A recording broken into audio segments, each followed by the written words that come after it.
یہ تصویر ایک معصوم طالب علم کی ہے جو اپنے والدین کے خواب لیے مدرسے گیا تھا، دین سیکھنے، قرآن پڑھنے، لیکن افسوس وہاں علم کے بجائے اسے درد مار اور ظلم ملا۔ ان بدنما داغوں کو غور سے دیکھیے، یہ صرف جسم کے زخم نہیں، یہ ہمارے نظام کی ناکامی کا ثبوت ہے۔ اور یہ شخص جو خود کو قاری کہتا ہے، اس پر الزام ہے کہ اس نے اس بچے کو اتنا مارا، اتنا پیٹا کہ وہ دم توڑ گیا۔ کیا یہ دین اسلام کی تعلیمات ہے؟ کیا ہمارے پیارے نبی نے کبھی بچوں پر تشدد کیا؟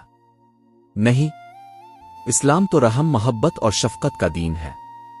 مگر افسوس کچھ لوگ دین کے نام پر ظلم کرتے ہیں اور ہم خاموش تماشائی بنے رہتے ہیں۔ اب خاموش رہنا گناہ ہے۔ اس بچے کے لیے آواز بلند کریں۔ ہمیں انصاف چاہیے۔ اس ظالم قاری کو قانون کے کٹہرے میں لایا جائے۔ ہر بچہ ہمارے لیے امانت ہے، اور اس امانت کے ساتھ ظلم برداشت نہیں کیا جائے گا۔ انصاف دو تاکہ پھر کوئی ماں اپنا بچہ مدرسے بھیجتے ہوئے نہ ڈرے۔ برائے مہربانی اس ویڈیو کو زیادہ سے زیادہ شیئر کریں تاکہ یہ آواز ان تک پہنچے جو ہمیں انصاف دے۔